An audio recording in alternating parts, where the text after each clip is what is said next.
today. So I'm going to hand over to Mustafa. Okay, hi everybody. So are we now on stream? I don't know. Is it? Yeah, we online? Yeah, okay. Okay. Yeah, the next section could be very interesting for us because we saw on the first day when you made your introduction that there are certain challenges of certain spaces in your rooms or in your cinemas who can be run better, or maybe you want to change something and it is a pain point, and maybe we get some insights from the next three presentations. And I would like to ask Uma. Yes, hi Uma. She will make a presentation, Cinema as a Destination, Creating a New Space from an Existing Building. Sounds interesting? Please come to the stage.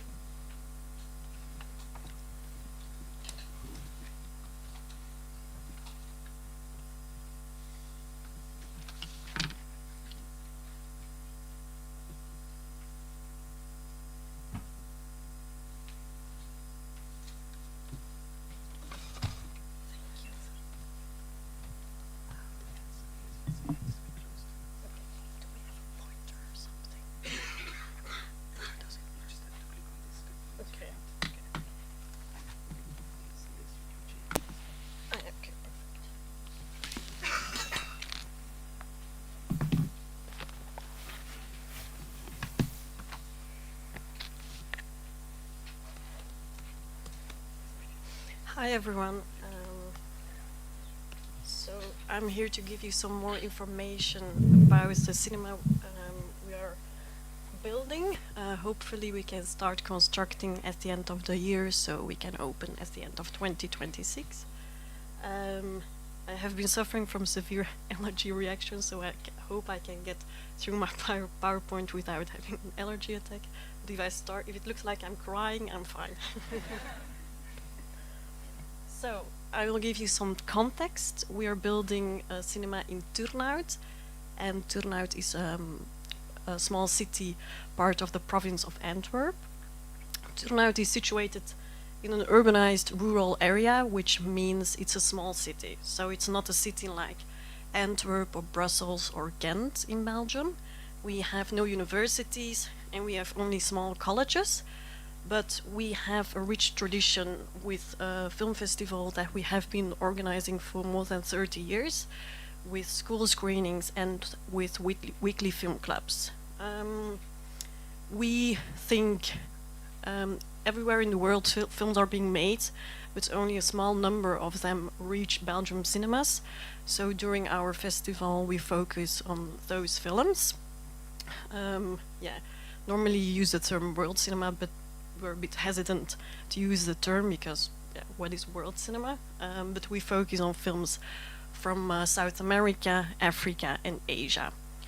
We screen our films in a multiplex, UGC, and we're very grateful for this because we have a very good work relationship with our colleagues from UGC Turnhout, but we're also very happy that we built our own cinema because it matches more with the films we will screen, and the building itself matches more with the move itself. So we are transforming an existing building, which is called Dunbond, into a city theater with 3 screens, a grand cafe and co-working spaces.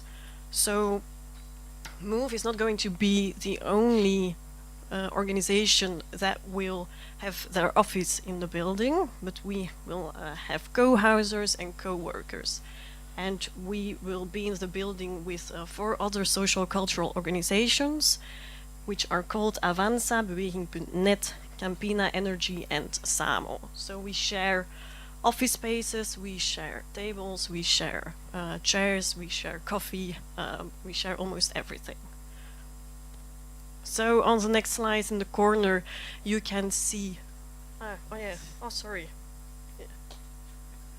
This was my. Voilà. So in the corner you can see the building, how it looks like right now. The building itself holds historical significance in the city because it was the first League of Nations that was formed more than 100 of years ago for and by the people. Our initial plan was to rebuild the entire structure, but the architects advised us against fully rebuilding the entire structure because it costs a lot of money, and even though demolished material is automatically sorted, converting this material in something reusable costs really a lot of money. And something that's very important when you are building a new cinema is the comfort of your audience, the comfort of your visitors. And if we would rebuild the entire structure, it would diminish the viewing comfort and significantly reduces the number of seats because we have to squeeze everything in the existing building. So potentially making the cinema financially unviable. So this placed us in a very difficult situation where we needed to balance quality and budget against the environmental impact. But of course, we want to make the building as sustainable as possible with solar panels, heat pump, rainwater collection via green roof and buffers and green energy. And we also have like a long-term plan. In Turnhout you have a high geothermal potential, which means there is hot water under the ground. So we're making the cinema ready for this, but of course the city has to build like a heating network throughout the city and with the heating centers, so with like long term, I mean like 10 years or even more. So something that's also very important for us is in our inclusive cinema spaces. We want the cinema to be as dynamic as possible and to be a warm and open place where everyone feels welcome. So like I mentioned, we will be co-housing with other social cultural organizations, and we are in talks at the moment with one of them, Avanza, on how we can make the building as dynamic, as inclusive, as accessible as possible for various target groups. Additionally, two of my colleagues had a meeting a couple of days ago with someone from Lucas School of Arts, which is like a college in Belgium, who is trying to submit doctoral research in November on which is called Plurinarts, which stands for, I think, plurality, sustainability, innovation, and inclusivity in the audiovisual arts. And we are examining whether MOVE can be an associated partner on the research, specifically on inclusion in our cinema. And my boss also went to like a study there a couple of weeks ago where there was a researcher who was presenting her research on how you can make events more attractive for women in general, but specifically for women with migration background. And it's about the hours you program a film, the film you program, the food you offer, the drinks you offer, if children can come, etc. And we're also examining whether this person can conduct a research for MOVE on how we can make the cinema as inclusive as possible, because it's very important for MOVE, because inclusion is a strategy and a practice that needs to be there from the very first film screening. And of course we are already like examining this, because when a cinema opens we want the audience to be there, to already know our cinema. So that's why we're already starting to do this, because we want the audience to be there from the very first film screening, and that you don't have to look for your audience when it's already open. Next up, I have some photos of you from our cinema. So on the left, how does it work? On the left, you see the building, how it looks like right now. So this part remains. This will be our office space, and this we will make a new building. So you can see on the right how it's going to look. Don't look at the surroundings, because we're going to change it as well. We want to make it as green as possible, but we're also considering where we will put a parking space or a space for people who come with their bicycle. On the next slide, you can see our plan. So we have a ground floor and a first floor. On the left you see the ground floor. So this is the remaining building that remains. So here we will have some office spaces, a cafeteria where you can eat, some breakout rooms and some meeting rooms. The entrance of the cinema will be here. Here you can buy your tickets. Here will be the foyer. Here are the toilets, elevators, our grand cafe, and our largest, our biggest cinema screen. If you go up here, you can go to the first floor with some office spaces as well. It's difficult. With some office spaces as well, and some breakout rooms and meeting rooms.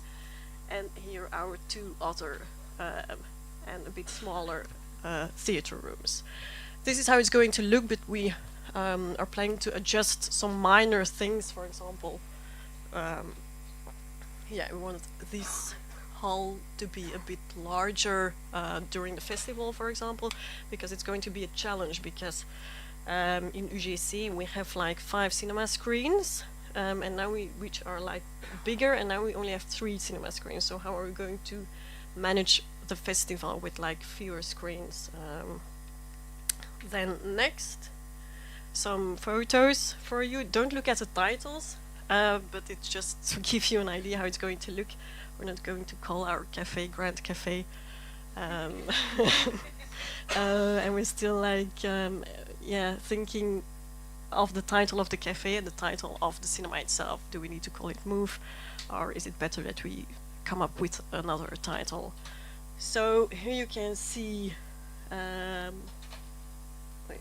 our cafe part here as well, and this is the building that remains and will be our office space. And like on the next slide, here you can see the entrance of the cinema, the office spaces, and here the back of the cinema. Voila. So this was a very short presentation about the cinema. We're in the process of building. I hope it was a bit clear. And yeah, if you have questions, don't hesitate to ask me.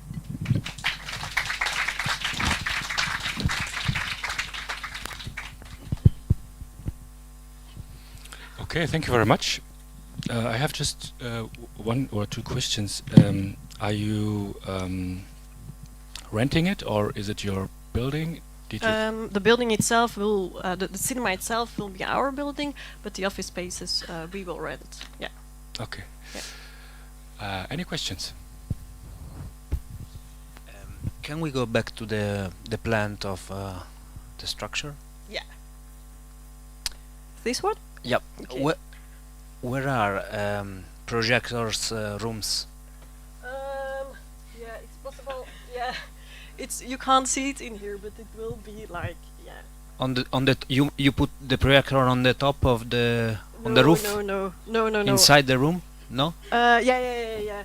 But it's not in here. This is like just a plan about how it's going to look. We have like some more detailed plans on like where the projectionist will sit, how big like the spaces between the chairs will be.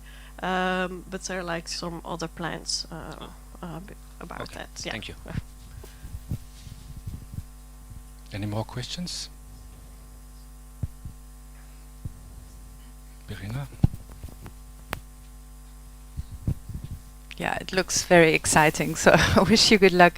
No, I was just wondering, obviously part of the reason why you're doing this is to have your festival there, but why don't you use both venues? Is it like a no-go that you also have some screenings at the other space? Yeah, probably it's going to be like that, because we also during the festival we have a lot of school screenings, of course, and they don't fit into the entire building. And also with like the general program during the festival, we also have like some private organizations that come to the festival, so they won't fit into the building at all. So we would probably screen some films in UGC still, and maybe some somewhere else as well. Our office now is in the Miranda, which is like a cultural organization, and you can screen there as well. So maybe we need to go there as well. So yeah, because our biggest cinema theater is like 100-ish seats, and like for the opening night during our festival, we have like 400 visitors who are only invited people. So yeah, probably we'll have to screen somewhere else. But I understand it in the right way. You will have a program the whole year. Yeah, our general Okay. program will be during the year will be in this cinema. So, and during the festival, which is in April, we probably will have to screen some films in other cinemas. Yeah. Okay. How many admission are you expecting? What is your business plan? That's a very how many films we will program and etc. You would like to have incomes, so how much do you expect as admissions, you know? I mean, That's a good question. I have no idea. Probably my colleagues, my boss and everything has a plan about that, but they didn't tell me yet. So, and these are two different entrances, right? Yeah. And they are connected over this Yeah. floor there. Okay. Yeah, the general interest for this to enter the cinema is that, so you can buy your tickets over there. Mhm. But there you also have like an entrance, and here you have an entrance, and there. But this is for like the office spaces more. But the general entrance for the cinema is there on the Okay. left. Yeah. Okay. Can you move it forward?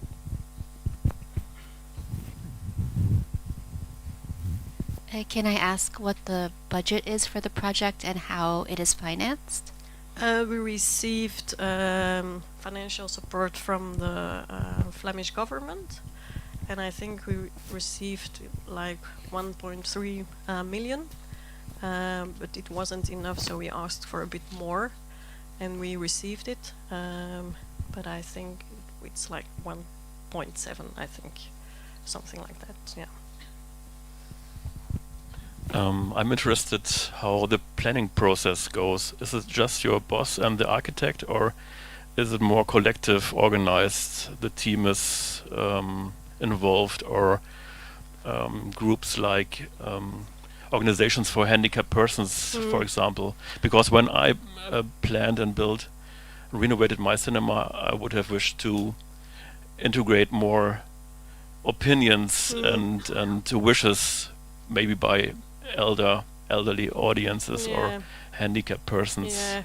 The thing is, we are obliged to make the cinema accessible for disabled people. So we have to do that. So there will be an elevator and there will be a place for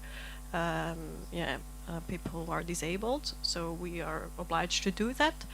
I have one of my colleagues, Maarten, he's responsible for everything that has to do with the construction of the cinema, so with the plans and everything, and also my boss, who takes care of the finances and everything, of course.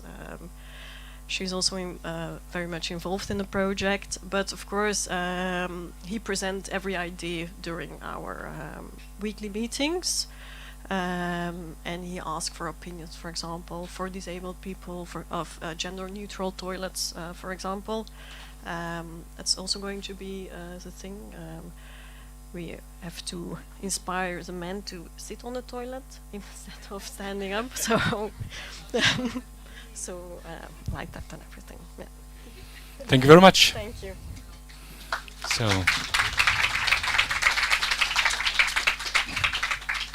So, the next presentation is by Miranda from Netherlands, Reinventing a 50-year-old cinema. Oh, sounds amazing. Thank you.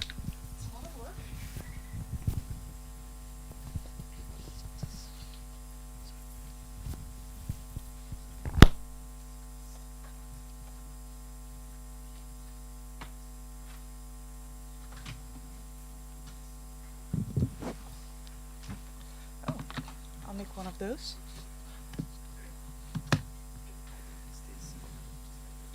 Can I guys go up a bit?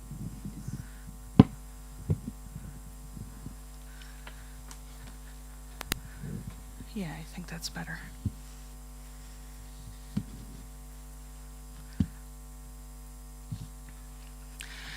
Hello all. Again, my name is Miranda van Gelder. I am the film programmer at Hoogt on Tour, which was formerly known as Filmtheater het Hoogt, and we are building het nieuwe Hoogt in Utrecht, the Netherlands. So we're in quite a bit of a transition time at the moment. I will take you on our journey from the history to where we are currently at and what our future will become. First of all, let's see. Our history, we were founded in 1973 in this amazing building in the city center of Utrecht.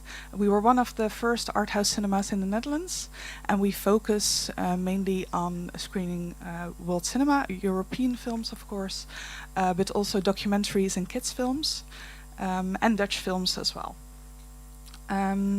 We've been in the city center for 46 years in this building, and I really love this building. We have 3 screening rooms, a large restaurant and a cafe, and it was very nice, very old as well. There were a lot of stairs there, which was not ideal, and it had a lot of flaws as well.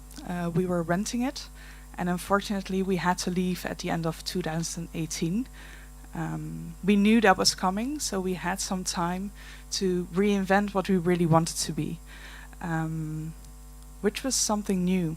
Utrecht had gained some cinemas in the meantime, and we were really looking for something new, something raw, and we already had like a very flourishing educational program, and we were also programming throughout the city and attracted a real new younger audience there, so we really wanted to tap into that.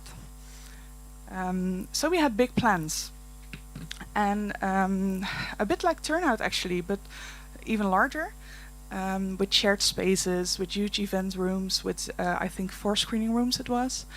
And in the meantime we were on tour, which meant that we screened in different places in Utrecht, weekly actually, so we were pretty much a traveling circus. And we have a screening room in the local library in the city center of Utrecht, where we program our daily programming at the moment, which is very nice. And we were waiting for our new building to start, well, to develop and to start building that. And then COVID hit and everything paused. And a couple of years later, Russia invaded Ukraine, inflation skyrocketed, and it was just not realistic anymore what we wanted to build. So we had to reinvent our reinvention, which was an interesting process. Which also means it had to be leaner, it had to be meaner, it had to be a lot more cheaper than it was. Which also meant that we need a change in vision, in programming, but of course also take on a new identity, but remain our old ideology in that. A couple of things were very important when focusing on what we really wanted it to be. Of course, location. Location is key, and to be quite fair, the city center was out financially, but also mentally. We just weren't there anymore. We really needed something new, something raw, and also land in a neighborhood that really can use a safe, open art space, so we can add to the city. Somewhere where young talents can land, feel at home, and build our community from there. Not only inside the Utrecht film bubble, but also invite social partners in, invite the neighborhood in, stuff like that. In that, just more of a community center than the classical cinema we were before. And I'm very glad to tell you that we found it. We will be landing on a spot just a 10 minutes bike ride, because we count in bike rides in the Netherlands, from the main square in Utrecht. We will neighbor there a skate park, event space, artist residencies, and a homeless shelter. You can see it here. This is the event space. The skate park is over here. The homeless shelter, I think, is here, and we will build our building right here. We are already in communication with the city about making the neighborhood safe for everyone there, which is very important, I think. What's also very interesting is being able to provide an open space there, be able to drink coffee there, and maybe just be surprised by video art and get reeled into the cinema, of course. That's really a main goal. We also needed some room for education.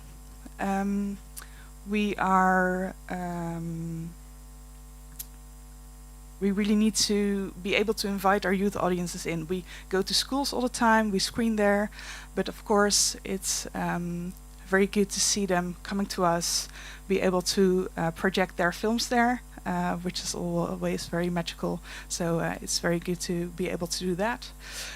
We have a bit of the plans here. It will be 2 screening rooms max, plus the possibility to screen outdoors, and of course a bar, always very important, and some room for workshops and stuff like that. Maybe a bit of very important as well is that when you build from scratch, which we will do, is that we build it totally accessible. So it will be totally accessible by wheelchair. We will have toilets for everyone, audio induction loops, of course, but also just imagine anything you want there. So you can have special screenings for people with special needs, everything I dreamt up, actually. A bit about the financials, maybe. We are a non-profit organization, so we will finance this venue through a mix of savings, city funding, a cultural loan, of course, and other cultural funds that are really helping us out with the project we are making at the moment. And the ambition is also to build it completely circular and sustainable, which we are now in the process of. We are now harvesting our materials, as you call it, which is quite an interesting process to be in, which also means that the pictures you see here behind me are an impression. So we will see what it becomes as we go, and when we get like the recycled materials. Something very exciting about that as well is that, for example, we can now harvest steel, which was impossible till a while back because you couldn't test it. But we can do that now, so we will also be building with used steel. And for example, the audio panels will be locally made and use sustainable flax seed as a base. And our old chairs are still around, so we will reuse those as well, which is very exciting, I think. So we will use our history to not only build the history of our future, not only build our future, but also build the future of cinema in Utrecht. And we will. The plan is that we start building actually quite soon and open in the beginning of 2025, which is in half a year, I think. So, yeah. Hope to welcome you then. Thank you. Thank you very much. Just 2 questions. Yes. What is the budget? The budget Because you said is you must build. we're bit trying cheaper. for 600,000 euros now. Okay, interesting. And are you going to run the cafe by yourself, or is Yes. it? Okay. Probably personally, Okay. as you do. Any questions? Just one. Congrats, it looks great. I can't wait Thanks. to visit. The outdoor space, will that be permanent? And if so, do you need to apply for a permanent a permit to actually be able to screen outside? Because that Yeah. can be difficult in Holland to get permits for that. Yeah, I know. It is our ground, so we can screen there and at like our terrace, and we're neighboring like the artists' space, and they do have like a permit to screen film there. So we already collaborate with them on that. So yeah, it is possible. Okay, maybe we come back later through the workshop. Thank you very That's much. great. And we are expecting 66,000 admissions a year. Yeah. No. Yes. Yes. And 600,000. Yes. Ambitious, I think. It is. Okay. You will work by yourself, I think. Yes. Okay, I see. Good luck. Thank you very much.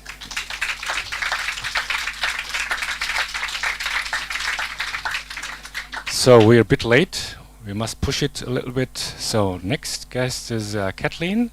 Here you are.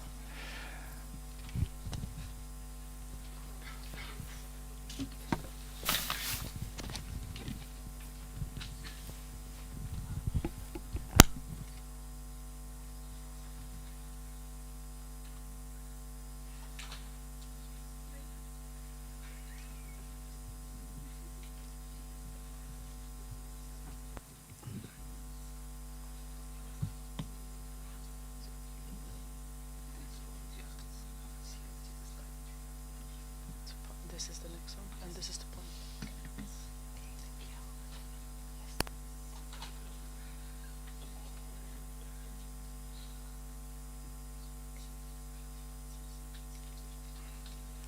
Hello, everybody. My name is Kathleen, and I'm the film programmer at Spazju Kreattiv in Valletta, in Malta. We are a public cultural organization, and we have a program of creative arts and culture events. Our home is St. James Cavalier,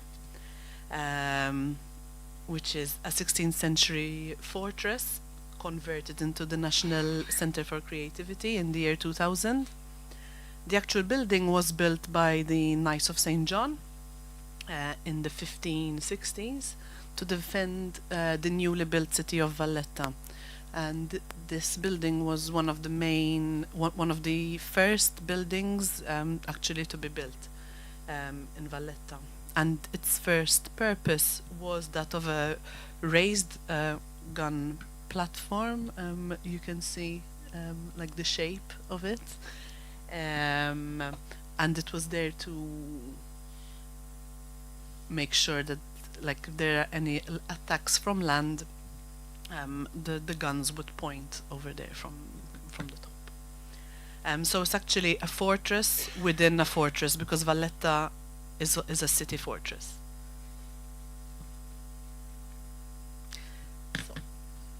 Towards the beginning of the 19th century, Malta fell to the British rule. Up until then, St. James Cavalier may have looked imposing from the outside, but on the inside it was simply a series of empty chambers interspersed with rooms which were full of compressed earth. And there was a ramp, which the picture, you can't see it because I don't have a picture of it. So there was a ramp over here that took all the way upstairs. So it took all the cannons to the roof. So the British changed all this, and they gave the building a more like utilitarian, like social function to it. And they changed it into a nafi, which is like a canteen, shop for the people from the armed forces who were stationed there in the Second World War. They removed the ramp altogether and they put stairs. And they also added a layer, which gave the Cavalier 2 stories and therefore more rooms.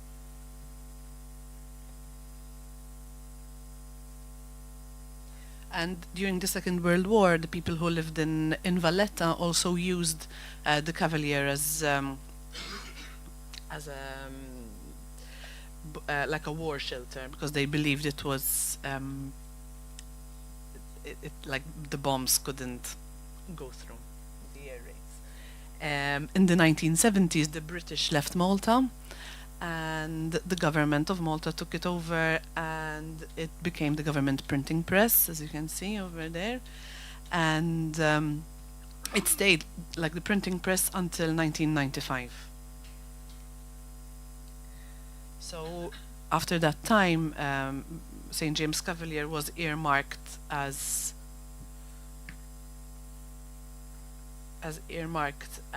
the legacy for the millennium, and the restoration was entrusted to the Maltese architect Richard England, and the building had to go quite significant structural adaptations, and experts ensured that the historical integrity was maintained with authentic features integrated within the contemporary style. But it was fundamental that the design, the restoration, and the conversion respected the building, and that there weren't too many interventions that weren't needed. Keeping in mind that one of the biggest challenges was accessibility. The fort, when it was built, was meant to keep people out. Now the aim was the opposite, was to bring people in, as you can imagine.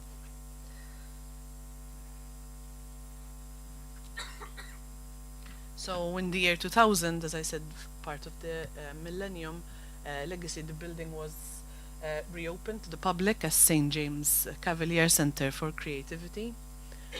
5 years later, we rebranded, or it was rebranded as Spazju Kreattiv, which is literally translated as creative space, and is the function that it serves today. The two spaces that you see over here, this is the atrium, and this is the theater, not the cinema, the theater, and it's a theater in the round, and it's a theater in the round because these were over here. They were once two big water cisterns, wells that the British dug up because in Valletta there was a very big water problem, so they dug up basically all the water from the city was stored in these in the wells. So then the architect changed this into, this is the only theater in the round in Malta. It has 150 seats, and the atrium it provides access to the upper galleries with an elevator, and you can see the design.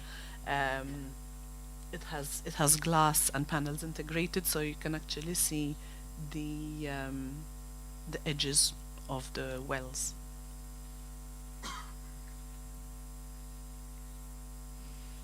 Okay. In terms of programming, we host a range of visual arts exhibitions. In our two galleries, we have a gallery upstairs and one downstairs. We have performances in the theater in the round with 150 seats, and we also have two studios downstairs. Of course, we have our cinema, which is the only art house cinema in Malta. We have one screen and 109 seats, and our focus is on European independent films. We also organize an arts festival for children and their families called Zegozaik, which is in its 12th year at the moment. And as part of our program, we have an artist in residency program, which aims to encourage exchanges between Maltese and foreign artists. So our program last year featured around 70 projects, not including the cinema, but we collaborated with over 350 artists over 15 creative forms. Our cinema had over 200 films with over 450 screenings. The building continues to provide a space to the public to engage with art and provide a space for dialogue. And throughout history, the building has gone from a tool of warfare built around 450 years ago to a place where art is celebrated. Thank you. Thank you very much.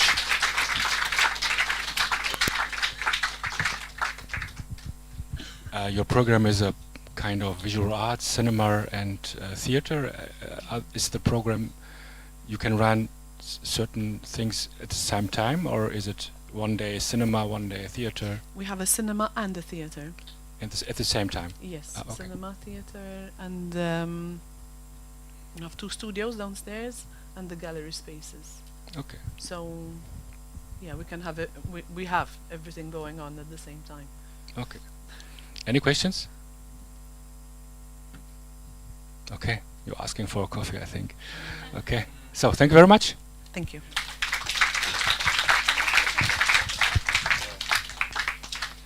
So we are a bit late. We'll have our coffee break right now. So keep it short. Yeah, just 5-10 minutes until 5 minutes, and we have to come back. Yes, sorry.